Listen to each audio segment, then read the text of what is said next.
2 months ago, I made a video on the channel, and it was this video.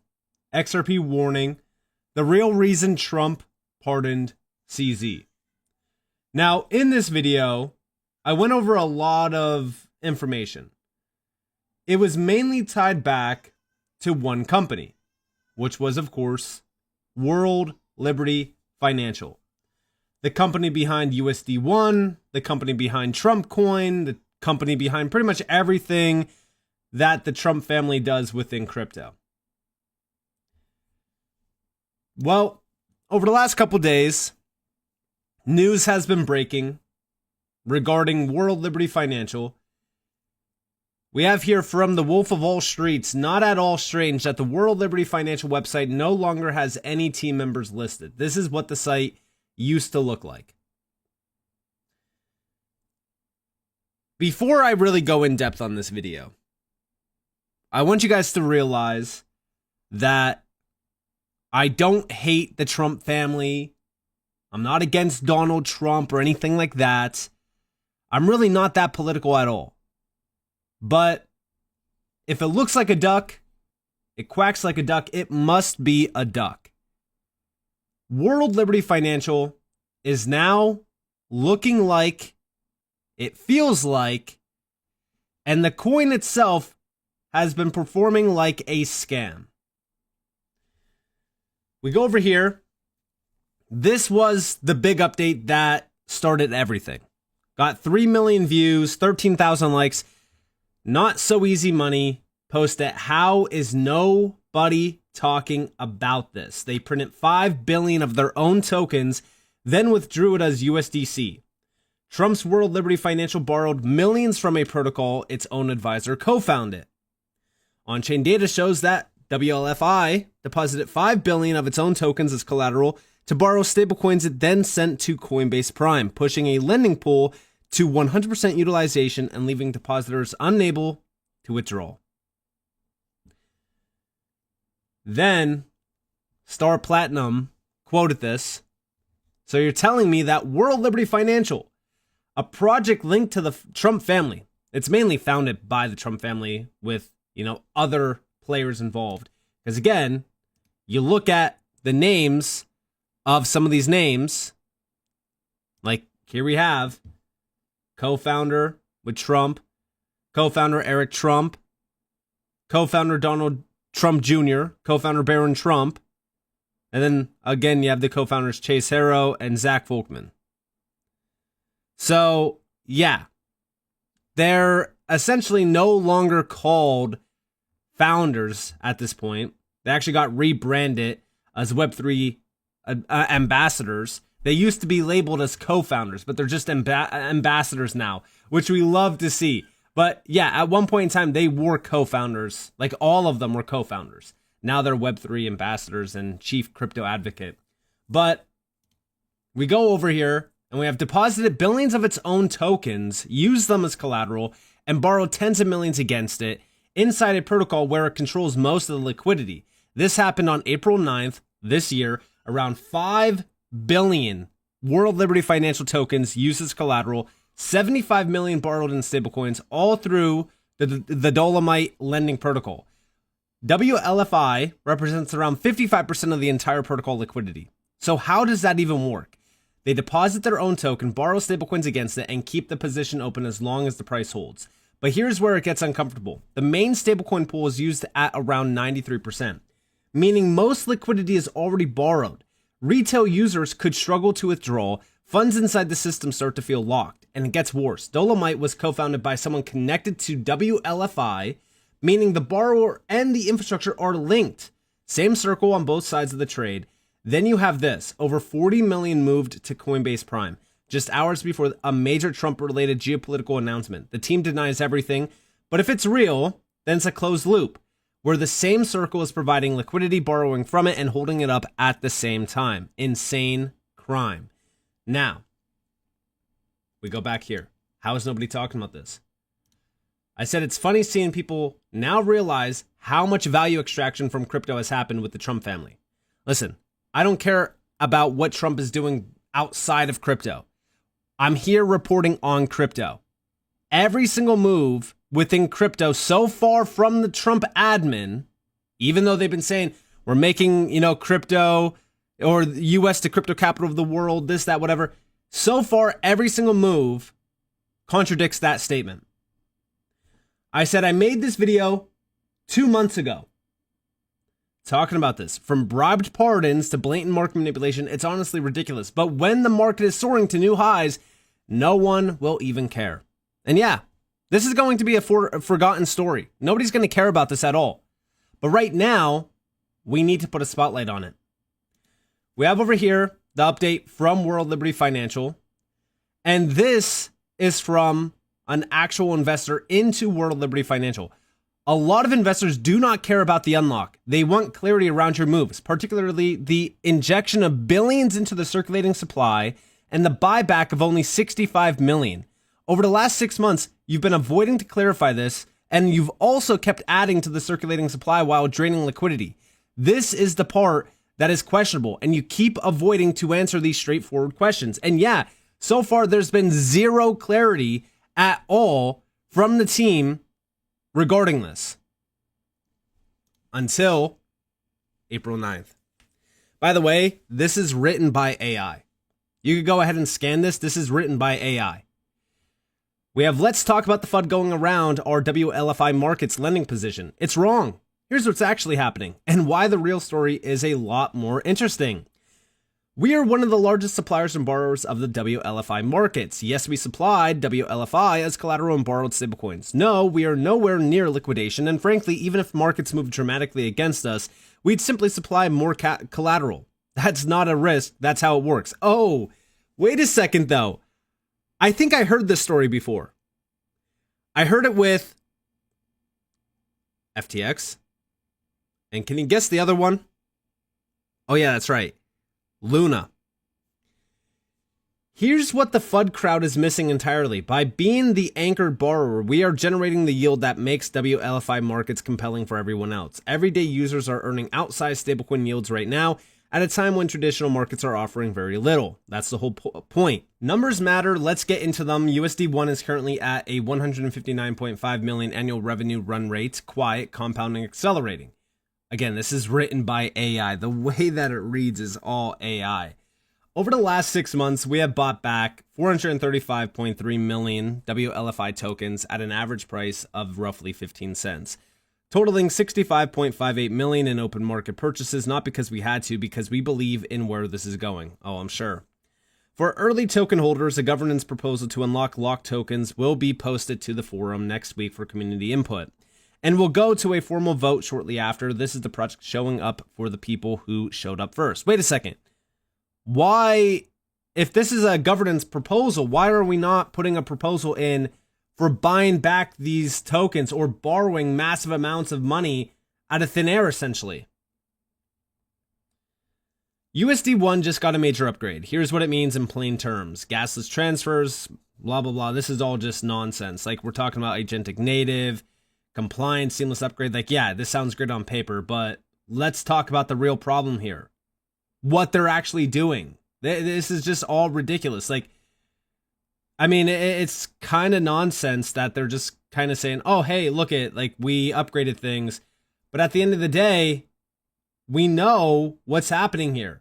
Number one, they removed all of their team members, which, by the way, if you want to confirm this, just go to their website. And if you look on their website, go to About, where's their team members? They're all gone. Completely wiped. Interesting. Why are we wiping the team members? This is pretty interesting. But then there was another post, and this is actually from Peter Gurnis. Now, this is, it's a little bit sarcastic, but he's writing this in a sense of like, this is what's actually going on. I'm a Web3 ambassador at World Liberty Financial. Again, he's using the terms over here. Okay. There are 12 of us on the team page. 4 are named Trump. 3 are named Witkoff. The page calls us the passionate minds shaping the future of finance. 600,000 wallets, bought our meme coin. They lost $3.87 billion. The family collected $350 million in trading fees. It launched 3 days before the inauguration. 80% of the supply went to CIC Digital LLC and Fight LLC. I did not choose the names. I designed the allocation, the vesting, the timing, and the distance between the product and the president. The distance is my best work. I'm the reason these events are unrelated. World Liberty Financial sends 75 cents of every dollar to DT Marks DeFi LLC. That is the family entity. Zero capital contributed, zero liability assumed. I wrote this into the gold paper, page 14. The lawyers bound it in white leather. The binding costs more than the due diligence. Justin's son invested $75 million. He was facing SEC fraud charges. The SEC dropped the case. He is now our advisor. These events are unrelated. CZ from Binance pleaded guilty to federal money laundering violations.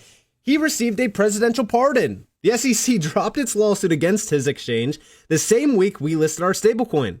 Then the exchange settled a $2 billion deal entirely in that stablecoin. These events are unrelated. And by the way, yeah, that actually happened.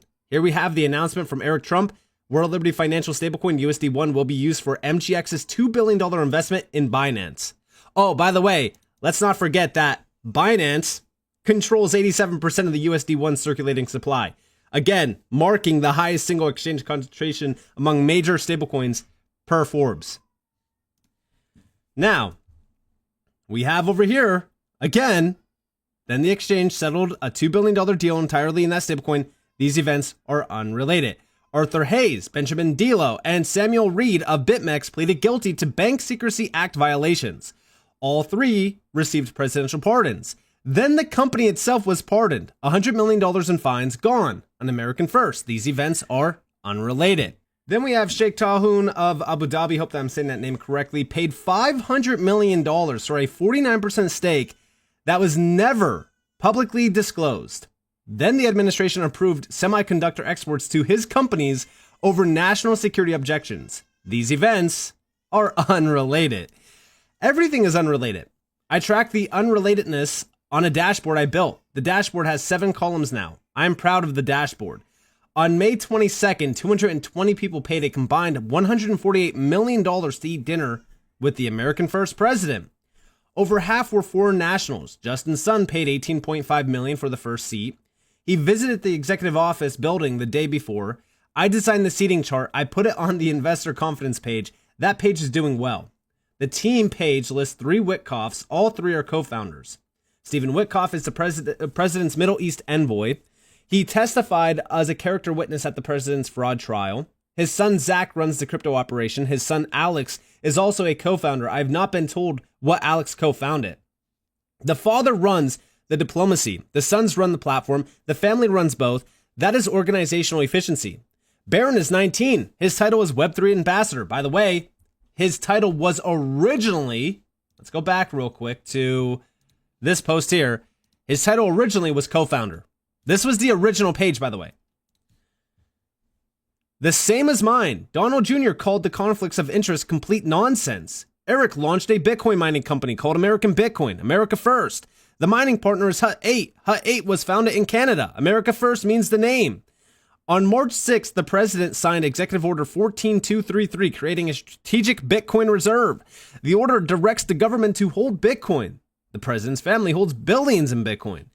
The executive order appreciates the president's assets by presidential decree. I did not write the executive order. I made sure it looked unrelated to the portfolio. By the way, guess what? The US government, not buying any Bitcoin. Yeah, that's right. It was just like a marketing tactic for Bitcoin. Trump Media put $2 billion of Bitcoin on its balance sheet. The ticker symbol is DJT. His initials. The press secretary said, it is absurd to insinuate that the president profits off the presidency. Forbes calculated his crypto holdings exceed the combined value of Mar-a-Lago and Trump Tower. I would call that absurd too. That is my job.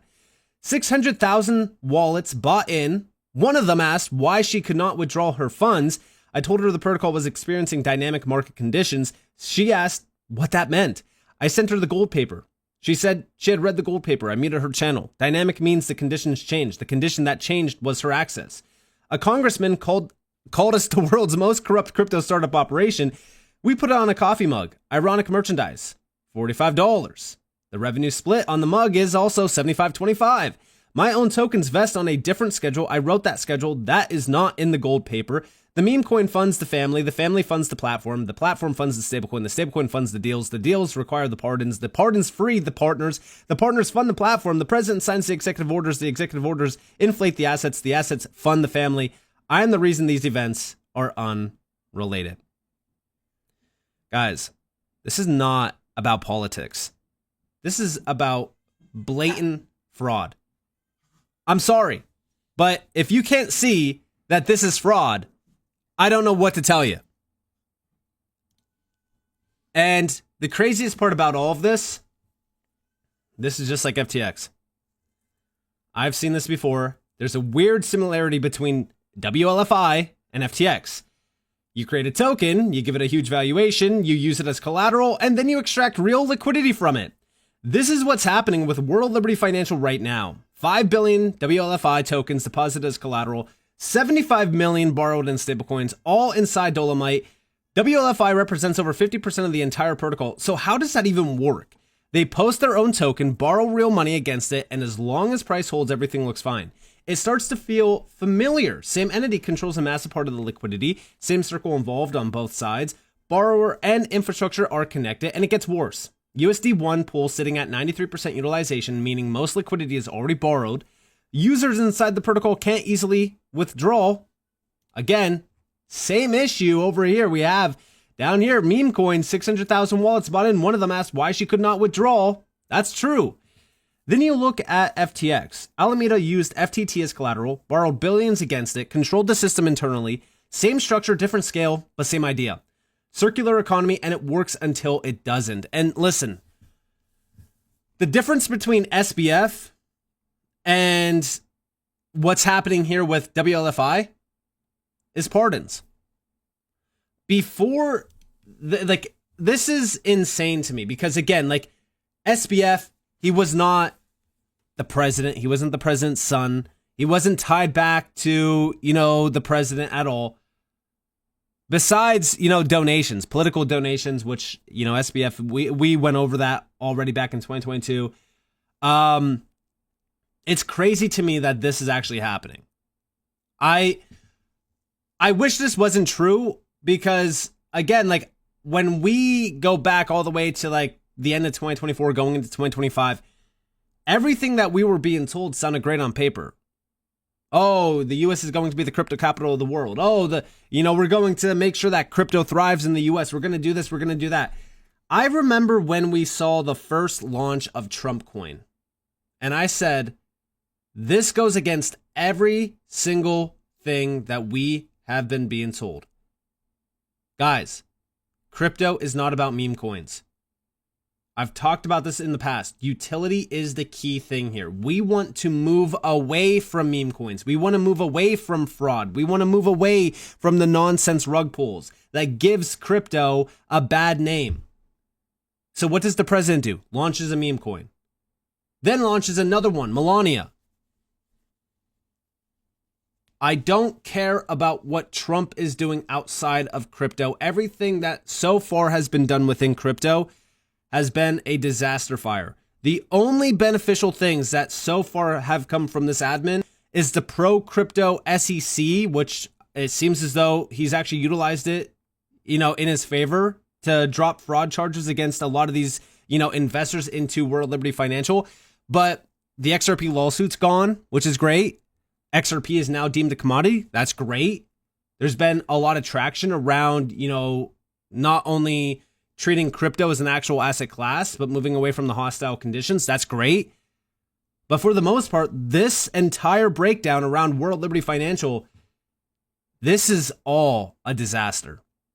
And again, the idea of utilizing AI to justify the arguments against the FUD, that tells me everything that we need to know. This is nonsense.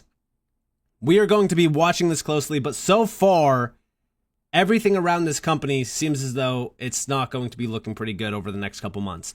We'll come back to this. We'll see what happens, but there's definitely a lot of fraud going on. It's crime season in crypto essentially at this point. But with that being said, I hope you guys enjoyed this video. If you guys did, definitely leave a like, subscribe, turn notifications on because I'm more free content. You guys are more than welcome to follow me on Twitter and join the free Discord down in the description below. And with that being said, guys, thanks for watching. Peace out, guys.